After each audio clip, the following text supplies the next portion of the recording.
What is up guys, in this video I'm going to tell you how I learned the straight bar handstand, and then I'm going to show you how you can learn it too.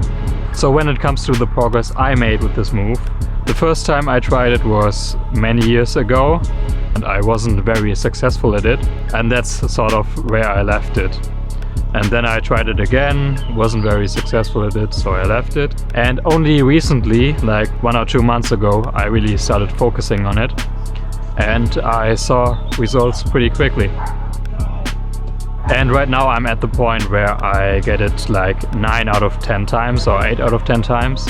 So 80 to 90% success rate.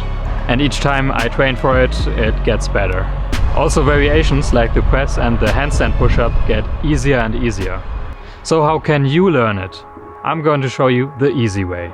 At first I'm going to start with the 4 things you need to know before starting to learn this. And the first thing is patience. You're going to fail a lot, at least if you're like most people. It's basically about focusing on the attempts where you get it decently well. And at the start you're probably not gonna get a lot of those. But that's okay, you'll probably have some success. And basically what you do with that is you cling onto it with your mind and use it for motivation. Now the good thing is, unlike with a lot of strength exercises, you should be able to make progress on pretty much every session. That's another thing you can use for motivation. So how much are the forearms involved in this exercise?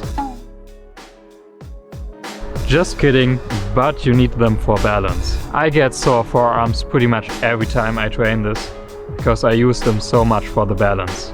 So what you do if you fall forwards is you twist your hands backwards, just like this.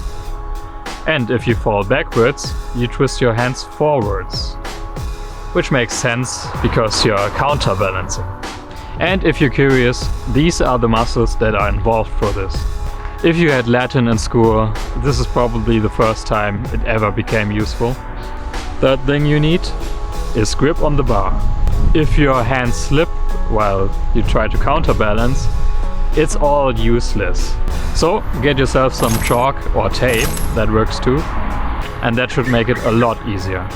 And fourth, you do need to stay consistent because you lose it very quick. But it's also a handstand, so the more you do it, the better you get at it. That's a classic for a handstand. I recently injured my wrists because I didn't warm up enough before my planche workout. And I couldn't train this for 2 weeks. And it got so much worse, it took me a couple of attempts to get one. But then I trained it again, and after like 2 sessions I had it.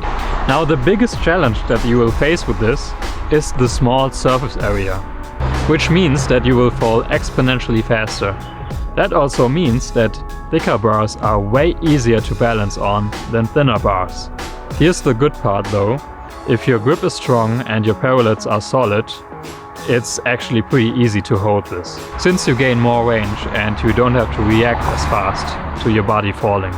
And this is actually the part that takes the most practice by far. And that is increasing your reaction time to your body falling.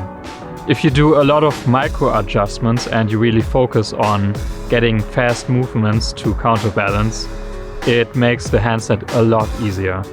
But it also takes more work. This will save you a lot of time.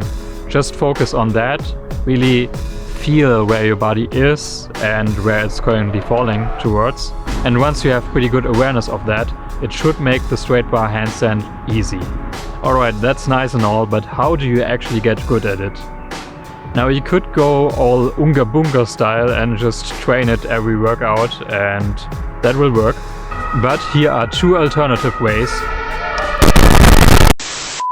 Here are 2 simple ways you can make progress fast. Basically every workout you gotta progressively overload your technique. How do you do that? Well, every time you train, set yourself different goals. And that can start from doing a 1-second hold 5 times in a workout, if you're a beginner, or just attempts where you get close to it. Also film yourself to see how good it actually is. And then you can set yourself the goal of achieving 5 times 5 seconds, which is pretty far already. Kicking up into it 3 times in a row successfully. Then do it 5 times, 10 times, Just make sure that the goals you set are actually doable for you, otherwise you will just get frustrated.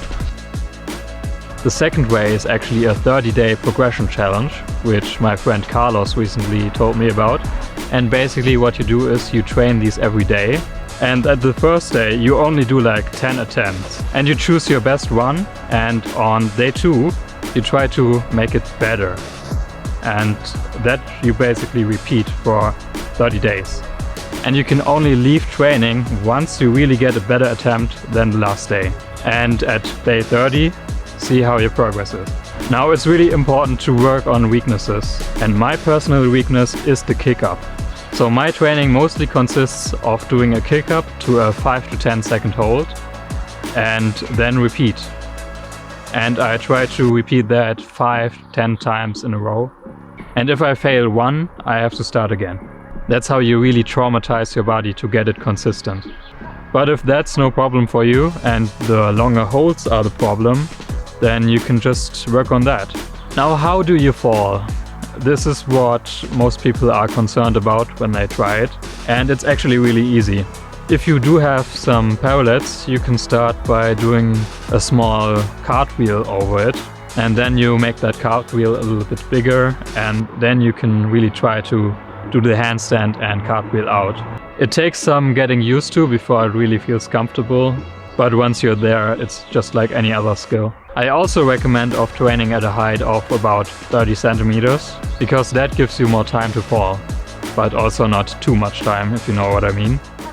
Oh my god! Oh jeez, oh my god! And yeah, I gotta say, if you do this at heights, it gets scary really fast. You don't actually have to do the cartwheel, you can also do like some sort of a Kong down, which looks like this. And if you fall forwards and you have the height, you can just keep hanging onto the bar and pray for the best, I guess. And it's pretty scary because you do run into the risk of flying off the bar. Alright, that's all I have for you guys today.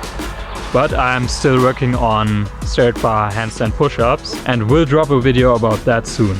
Really satisfying and challenging movement. I believe in you. See you next time.